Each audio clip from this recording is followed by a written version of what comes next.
Hello dear दोस्त। Binary star system का एक क्वेश्चन करने जा रहे हैं। ग्रेविटेशन चैप्टर का क्वेश्चन है और बहुत ही इंटरेस्टिंग क्वेश्चन है। आइए।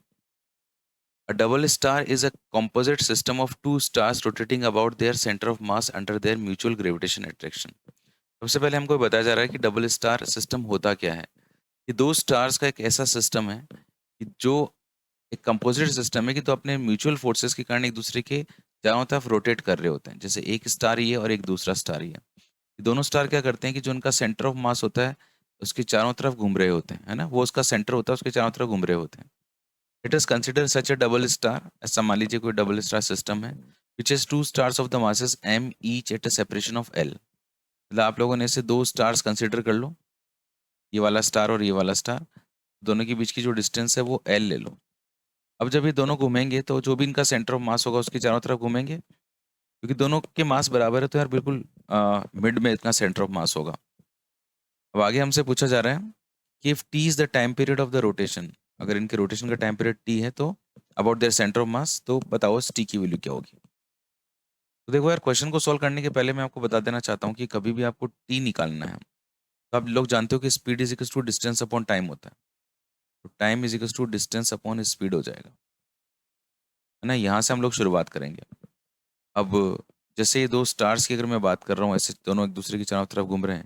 अगर मेरे को उनकी कैलकुलेशन करनी हो तो मैं कैसे कैलकुलेशन करूंगा। जैसे इसका मास भी मैंने m ले लिया, इसका मास भी m ले लिया और माना कि इनका सेंटर ऑफ मास बिल्कुल बीच में है, तो दोनों के बीच की लेंथ l है। तो ये वाली लेंथ l/2 हो गई और ये वाली लेंथ l/2 हो गई। तो टोटल लेंथ है वो कितनी है, l है।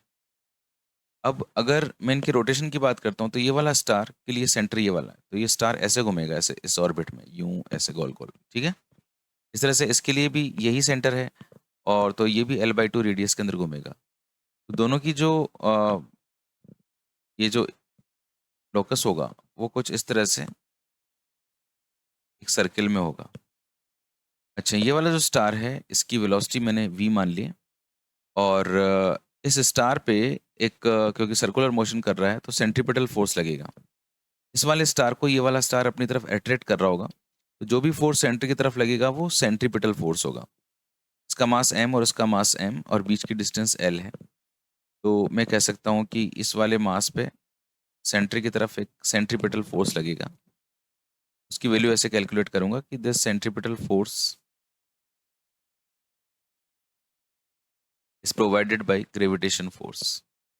आपको पता है कि सेंट्रीपिटल फोर्स कोई न्यू न्यू काइंड का फोर्स नहीं होता। जो भी फोर्स सेंटर की तरफ लग रहा होता है ना, सर्कुलर मोशन करते पार्टिकल की तरफ, वही सेंट्रीपिटल फोर्स होता है। तो उसका मास मैंने m ले लिया और उसकी वेलोसिटी v ले ली और यहाँ पे उसकी रेडियस लिख दें।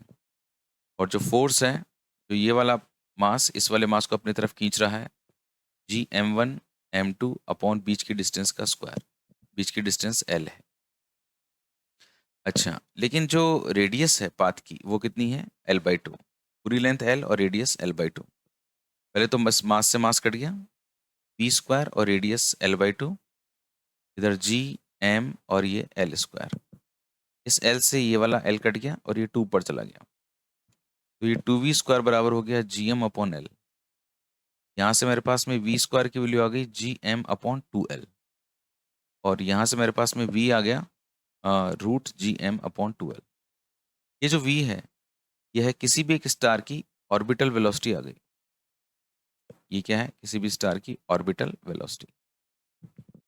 जैसे कि मैंने आपको बताया कि मेरे को टाइम पीरियड चाहिए, तो टाइम पीरियड कैसे निकालूंगा मैं। टाइम पीरियड निकालने के लिए मुझे डिस्टेंस लिखना होगा। जब एक स्टार ऐसे घूम रहा होगा, एक पूरा चक्कर जब लगाएगा तो डिस्टेंस कितना ट्रेवल करेगा, वो 2πr और उसकी स्पीड कितनी है, v। अब मैंने इसको सॉल्व किया, 2πr अपॉन v। यहाँ जो r है ये है ऑर्बिटल पाथ की रेडियस, और अगर मैं ये रेडियस निकालता हूँ तो ये रेडियस जो है ये पूरा सर्कल था।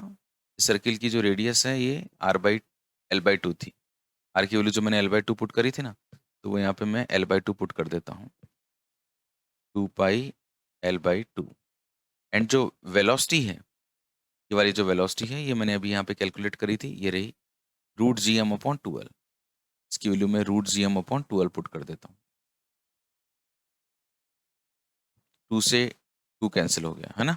ये हो गया मेरे पास में पाई एल, ये ऊपर चला गया 2L/GM। मेरा टाइम पीरियड आ चुका है। अब अगर मैं ऑप्शंस देखता हूँ यारो, तो इन ऑप्शंस में सभी में 2 पाई बाहर की तरफ है, केवल 2 पाई बाहर की तरफ है और बाकी की टर्म्स अंदर है। तो मैं कुछ इसको रीअरेंज करना पड़ेगा मेरे को। तो कैसे रीअरेंज करूँ? मेरे को 2 यहाँ पे बनाना है बाहर और उस एल को अंदर की तरफ लेके जाना है। मैंने कुछ ऐसा किया कि 2 से ऊपर और नीचे मल्टीप्लाई कर दिया, ठीक है। और इस 2 पाई को तो बाहर रहने दिया। ये जो एल है, इस एल को रूट के अंदर ले जाओ। जब एल रूट के अंदर जाएगा तो L² हो जाएगा ना। ओके, और जब ये वाला 2 रूट के अंदर जाएगा तो कितना हो जाएगा? 4 हो जाएगा।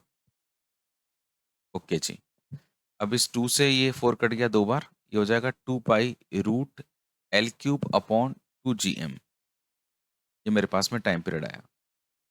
अच्छे से देख लो इसको, ये कितना आ रहा है मेरे पास में?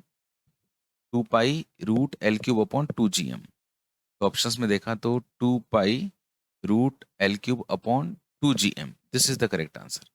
इसका जो सही उत्तर है वो सेकंड है। तो आपने देखा सारी चीज़ें। सबसे पहले इस वीडियो में आपको पता चला बाइनरी स्टार सिस्टम क्या होता है, इसके लिए कैसे हम लोग ऑर्बिटल वेलोसिटी निकालें।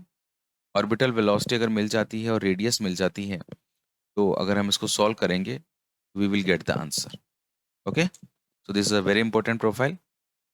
एंड ऐसे ही और प्यारे प्यारे प्रोफाइल्स के लिए आप क्लास 11 एंड 12 की जो प्ले लिस्ट है अलग अलग चैप्टर्स की, उनको चेक करो, आपको बहुत कुछ मिलेगा जो आपकी प्रिपरेशन में डेफिनेटली बहुत हेल्प करेगा।